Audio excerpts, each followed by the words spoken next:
अस्सलाम वालेकुम जी। अली साहब कैसे हैं आप? Good morning sir. हम ज़रा पब्लिक अकाउंट्स कमेटी की चेयरमैनशिप वाला मामला यहीं से शुरू कर लेते हैं। आपके इल्म में आया था ये सारा मामला जब शेर अफजल मरवत साहब के मुताबिक उन्हीं को नामजद किया गया था, फिर वो कहते हैं रऊफ़ हसन तो झूठ बोल रहे हैं, दरोह गोई कर रहे हैं, पहले भी कई मरतबा की है। एक्चुअली हुआ क्या था? बहुत शुक्रिया। बिस्मिल्लाहिर्रहमानिर्रहीम। अल्लाहुम्मा सल्लि व सल्लिम व बारिक अला सय्यिदिना मोहम्मद व आले मोहम्मद। आपको और आपके नाज़रीन को बहुत बहुत सुबह बखैर जी। मेरा प्रोग्राम डिस्कनेक्ट मैं खुद ही किया कि शायद आपने किसी और को ले लिया। नहीं सर, आप ही हैं। अच्छा जी। देखें, मैं समझता हूँ कि पार्टी के अंदरूनी मामलात को पब्लिक फोरम पे आपस में इस तरह एक दूसरे के खिलाफ मड स्लिंगिंग मैच नहीं खेलना चाहिए। हमारी तो इस जमात में आधी जिंदगी गुजर गई है। हमने बड़े बड़े स्टालवर्ट्स इस जमात में देखे जो आए चले गए, लेकिन जब तक हम रहे अंदर इख्तिलाफात हमेशा रहते हैं किसी भी जमात में। अगर कोई कहेगा ना कि किसी सियासी जमात में कोई अंदरूनी मुखालफत या मुदाखलत नहीं है आपस में, तो मुनाफिकत करेगा। लेकिन आप में इतनी पॉलिटिकल मैच्योरिटी होनी चाहिए कि आप जो आपके इंटरनल इश्यूज हैं वो आप पब्लिक में ना डिस्कस करें। पब्लिक में आपने वो चीज़ डिस्कस करनी है जो पार्टी का इंटरेस्ट है, लीडर की पॉलिसी है। मेरे ख्याल में अगर आप मेरे से पूछें, being an old stalwart of PTI, मेरे सामने दो चीज़ें सबसे अहम हैं। नंबर वन, इमरान खान साहब की और उनके साथ बाकी असीरान की रिहाई और मैंडेट की वापसी। अब उसके लिए कोई मुज़ाकरात होने हैं, कोई बात होनी है, जिससे भी होनी है, जहां भी होनी है, वो होनी चाहिए। हाँ, एज ए पॉलिटिकल वर्कर मैं ये समझता हूँ कि मुज़ाकरात अगर बाज़ाब्ता हैं, कैमरा है, आप जैसे माशाल्लाह जर्नलिस्ट सामने बैठे हैं, क्वेश्चन हो रहे हैं, रिपोर्टर्स हैं, that should be between political forces. आइन के अंदर पैरामीटर्स के अंदर बात होनी चाहिए। सर्टनली। सो आइन के पैरामीटर्स के अंदर बात होनी चाहिए।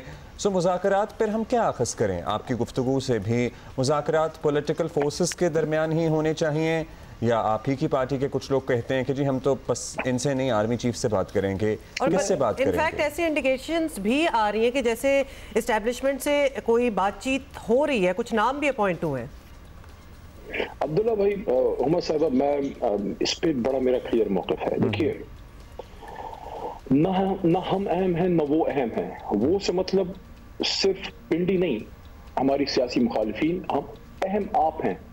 25 करोड़ अवाम है। We are doing politics for you people.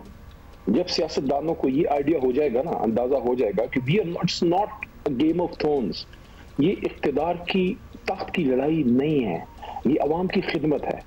लड़ाई सिर्फ ये है कि जिसको अवाम ने वोट दिया है वही उसको लीड करे, और जब वो बैठे इख्तिदार के सिंहासन पे तो वो अपोजिशन को अपना दुश्मन ना समझे, और अपोजिशन जिसको अवाम ने वोट नहीं दिया वो पहले दिन से ये ना उधार खाए बैठे कि अब इसको मैंने कल गिराना है। वो अपने थोड़ी सी मैच्योरिटी पैदा करे कि मैंने जितना भी अरसा है पार्लियामेंट का, मैंने जम के as a shadow cabinet opposition करनी है और अवाम के सामने फिर अपना एजेंडा देना है। हो सकता है अगली बार अवाम मुझे मैंडेट दे, ये पॉलिटिकल एक सोच। लेकिन ऐसा बदकिस्मती से नहीं होता। हमारी माजी बईद और माजी करीब की पॉलिटिक्स इस बात पे गमाजी करती है कि जिसको भी कंधा मिला उसको वो कंधे पे बैठ के आया है। हाँ, जब अपोजिशन में रहा तो फिर उसको सिविल सुप्रीमेसी और कॉन्स्टिट्यूशन याद आता है। आज की तारीख में जब हम बात कर रहे हैं, टुडे इज 30 अप्रैल 2024, 4 नस्लें जवान हो चुकी हैं सन 47 के बाद। आज अगर हम ये फैसला कर लें कि हम सब एक ही लाइन की इस तरफ खेलने वाले लोग हैं, चाहे पॉलिटिकल फोर्स चाहे एस्टैब्लिशमेंट है, हमारा मुखालिफ कौन है? हमारा मुखालिफ एक तो वो दुश्मन है जो बॉर्डर पार आंखें तान के हमारी तरफ देख रहा है, और दूसरा हमारा मुखालिफ वो महंगाई है, वो गुर्बत है, वो इलिटरेसी है, मुल्क के अंदर वो अदम बर्दाश्त है, वो दहशतगर्दी है जो हम सब हमारे बच्चों का मुस्तकबिल खाए बैठी है, जहां इन्वेस्टमेंट नहीं हो रही, जहां पाकिस्तान तबाही के दहाने की तरफ है। सर, मुल्क के अंदर अदम बर्दाश्त बिल्कुल है, और इसको हम कितनी दफ़ा हाईलाइट करते रहते हैं, और बड़ा अजीब सा पॉलिटिकल कल्चर भी पनप गया। लेकिन ये अदम बर्दाश्त टॉप टियर लीडरशिप की तरफ से ही सामने आई ना। अभी भी अगर कोई ये कहे कि भाई हम दूसरी सियासी कुव्वतों से बात नहीं करेंगे क्योंकि ये तो फलां हैं ढमका हैं, हालांकि ठीक है उनके मैंडेट पे आपको एतराज़ हो सकता है, लेकिन वोट तो लोग उन्हें भी देते हैं।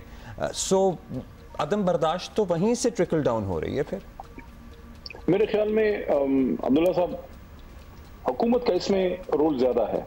अगर हुकूमत, जिसको हम हुकूमत नहीं मानते, ये पहले से डिस्क्लेमर में दे दूं जी, फॉर्म 47 की है, लेकिन ओहदों पे तो बैठे हैं, पावर तो एंजॉय कर रहे हैं, डिजोरे अगर नहीं भी है तो डिफेक्टो तो बैठे हैं। थोड़ा सा लीगल जार्गन है लेकिन लोग इसको समझते होंगे। मेरा नुक्ता यह है कि हुकूमत अपने कार्ड शो कर दे। अगर वो इस मुल्क को आगे ले जाना चाहते हैं तो ये नहीं हो सकता कि सबसे बड़ी जमात को दीवार से लगा के आप मुल्क को आगे ले जा सकें, पॉसिबल नहीं है।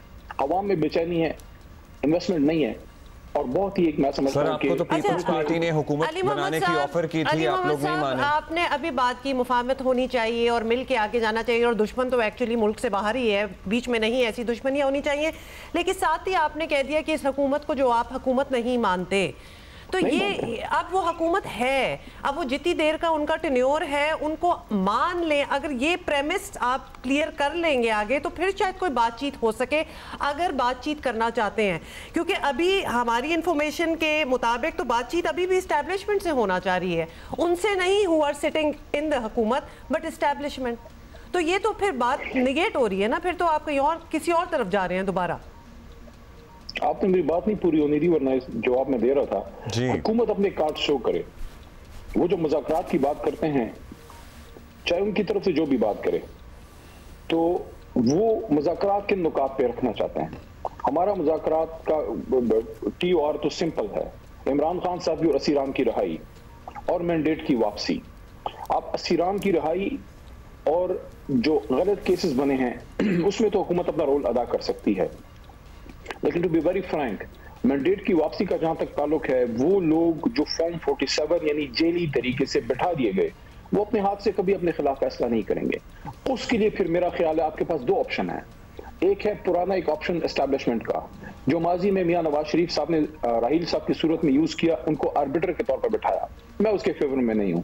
मेरे ख्याल में फिर आपको आईनी तरीका इख्तियार करना होगा और ये फैसला फिर सुप्रीम कोर्ट से कराने कि सुप्रीम कोर्ट न्यूट्रल आर्बिटर के तौर पर बैठे और 184(3) के तहत सू मोटो नोटिस जुडिशियल कमीशन बनाए, इस पे सू मोटो नोटिस ले, जिस तरह 2014 में भी एक जुडिशियल कमीशन बना था और धांधली की इन्वेस्टिगेशन हो, वहां से जो फैसला आए फिर दोनों फरीक उसको तस्लीम करें।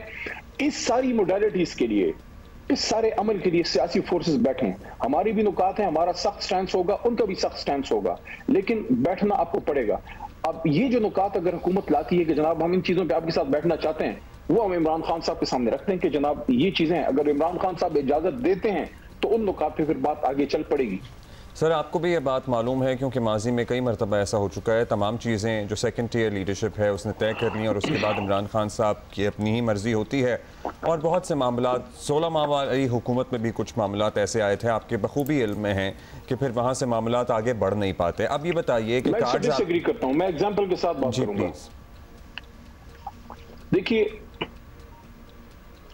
अगर आप अपने लीडर से मुखलिस हैं तो सबसे ज्यादा मुखलिस इंसान अपने बाप से होता है, वालिद से, और वालिद अपने बेटे से। लेकिन आपके और आपके वालिद के बीच में भी डिसएग्रीमेंट होता है। आप उसको कन्विंस करते हैं कि ऐसा नहीं, आपके लिए ये बेहतर है। हाँ, अगर कोई मालेशिया पालेशिया होगा जो ओहदों के जो दूध का मजनू जिसको कहना है, टिपिकल पॉलिटिकल इस्तिलाहात में यूज करना, वो कभी लीडर के सामने बात नहीं कर, वो कहेगा सर आप ठीक करें। नो, अगर आप अपने लीडर से मुखलिस हैं तो आप उनको कन्विंस करेंगे। मैं एग्जांपल आपको देता हूं। हमारे दौर में TLP का एक मामला हुआ, आपको याद होगा, स्टैंड ऑफ हो गई, जेलम ब्रिज पे स्टैंड ऑफ हो गई, इधर रेंजर है इधर TLP है। उस वक्त इमरान खान साहब ने एक कमेटी बनाई जिसमें मैं और शाह महमूद कुरैशी, असद कैसर साहब थे, और उस कमेटी को सपोर्ट भी थी उस वक्त आर्मी चीफ साहब की भी थी, DGI जो उस वक्त थी उनकी भी सपोर्ट थी कि मामला हल हों। वो रिस्पॉन्सिबिलिटी फिर इमरान खान साहब ने मुझे दी कि आप जाएं और आगे बात करें। मैं गया, मैं लाहौर जाके बैठा, चीफ की मोहतरम क़यादत से, साथ साहब सबसे बैठे, रिजवी साहब से, और वो बात हम हल करा के लाए। इवन बुज़दार साहब जैसे वज़ीर आला से 24 घंटे के अंदर वो चीज़ मैं मंजूर करा के लाया जो एक रिलीफ चाहिए था उनको, ताकि पुरअमन तौर पर मुंतशिर हो। खान साहब ने इजाज़त दी। फिर मैं हर चीज़ के लिए खान साहब के पास नहीं जा रहा था, पर मैं खुद डिसीजन मेकिंग कर रहा था और वो मामला बखैर खूबी हल हुआ। और फिर कैबिनेट में खान साहब ने बाकायदा उसकी तारीफ की। उससे पहले कुछ चीज़ों पर मैंने फिर ये नहीं देखा कि लीडर क्या कह रहा है, वो क्या कह रहा है, मैंने वही किया जो मुझे लीडर के लिए सही लगा, जो मुझे मुल्क के लिए सही लगा। चलिए, अब ये बात करना अली साहब की अगर मुज़ाकरात होते हैं, ये बिल्कुल एक एग्जांपल है, लेकिन अदरवाइज जो दूसरी तरफ हम बात कर रहे थे उसकी भी कुछ है, वो फिर मजबूत फैसला साजी करें। ठीक, उसकी भी कुछ एग्जांपल है। एक और बात मैंने करनी है, ये जो पार्टी के दीगर लोग हैं, जैसे कि फॉर इंस्टेंस फवाद चौधरी, इन लोगों को वापस आने देंगे, आ रहे हैं, नहीं आने देंगे, क्या है स्टेटस इनका?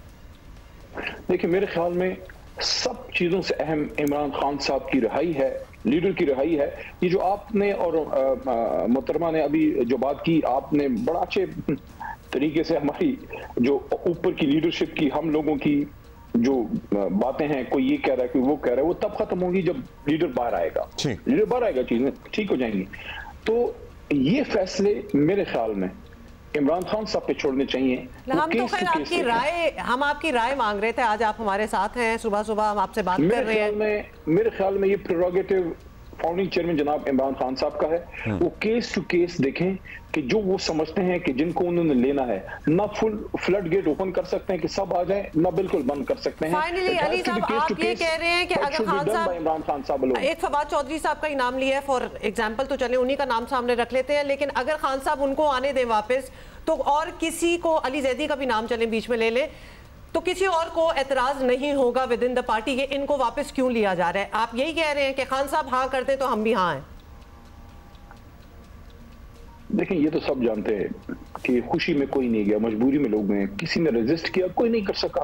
किसी ने स्टैंड ले लिया, कोई स्टैंड नहीं ले सका। कोई जेल में सरवाइव कर गया, किसी ने कोई बेचारा कॉम्प्रोमाइज हो गया। मतलब उन्होंने दूसरी पार्टीज भी ज्वाइन कर ली, ये नहीं कि वो चले जाएं और फिर कुछ ना करें, लेकिन कुछ दे तो फिर बाकी। मेरे ख्याल में अगर इस पे सुप्रीम लीडर या फाउंडिंग चेयरमैन जो भी नाम दें, जनाब इमरान खान साहब जो फैसला करेंगे, पार्टी उसको मानेगी। चलिए, लेकिन अगर उनके बजाय कोई और कोई बात करेगा तो उसको पार्टी फिर टो नहीं करेगी।